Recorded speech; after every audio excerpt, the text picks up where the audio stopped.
কিছুদিন ধরেই শুনতেছিলাম যে কক্সবাজারে মেলা শুরু হয়ে গেছে, আর এটা শুনেই আমি আর আমার বাকি বোনরা আব্বুর পেছনে লেগে পড়েছিলাম যে বলে কখন নিয়ে যাবে, মেলা তো শেষ হয়ে যাবে, হ্যান তেন অনেক কিছু। তো ফাইনালে লাস্ট ফ্রাইডে তে আব্বু আমাদের নিয়ে যাওয়ার জন্য রাজি হয়েছে। আমরা 6 জন ছিলাম আর আমাদের ভিআইপি কার্ড ছিল হচ্ছে 3টা, তো বাকি 2টা কিনে নেওয়া হয়েছে। তাহিয়া ছোট, ওটা দেওয়া হবে না। আর আমি ভিডিও করতে করতে পড়ে যাচ্ছিলাম, ভিডিও করা এত ইজি না। আর এখানে হচ্ছে গরিবের আইফেল টাওয়ার দেওয়া হয়েছে, এটা অনেক সুন্দর ছিল। এই বছরের মেইন যে অ্যাট্রাকশন সেটা আমার মনে হলো যে লাইটিং গুলা, কারণ লাস্ট ইয়ারের মধ্যে এরকম এত সুন্দর লাইটিং ছিল না। এই রাইডটা দেখে আমার লাস্ট ইয়ারের কথা মনে পড়ে গেল। আমরা সব কাজিনসরা গিয়েছিলাম আর সবাই উঠছিলাম, আর ওইখানে উঠে আমার অবস্থা 12টা বেজে গিয়েছিল। আই থিঙ্ক যে এই বছরও যদি সব কাজিনসরা মিলে একসাথে যেতাম তাহলে হয়তো এবারও উঠতাম মজা করে। যেহেতু মেলায় আসছি কিছু তো কিনবোই, তো ওইগুলা দেখা হচ্ছিল। আর এর মধ্যে হচ্ছে আমি একটা কিউট পিচ্ছি একটা বের পাইছি, ওরে দেখে আমি ফার্স্টে হাসি দিছি আর সে আমার হাত ধরে আছে আর ছাড়তেছে। এরপর আমরা এমন একটা দোকানে যাই যেখানে আম্মুরা গেলে একদম হারাই যাবে, এন্ড আমাদের সাথে হয়েছিল এইটা। আম্মু একদম হারাই গেছিল আর পরে আমরা আম্মুকে খুঁজতেছি, পাচ্ছি না। পরে আম্মুকে দেখি আর আব্বু বলে চলো আমরা লুকাই যাই দেখি তোমার আম্মু আমাদের খুঁজে পাই নাকি। এন্ড ফাইনালি পরে আম্মু পাইছে আমাদের। এরপর কিছু সফট টয় নিলাম আর এরপরে হচ্ছে কিছু প্যান্ট দেখা হচ্ছিল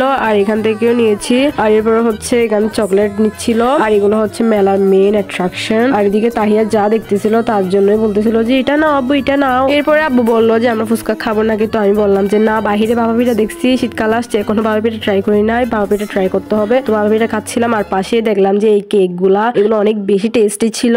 আর পরে ফুচকা আদায় করে নিছি। আজকে অনেক লেট হয়ে গিয়েছে, বাসায় গিয়ে অনেকগুলো বকা শুনতে হবে, তো তাই শেষ।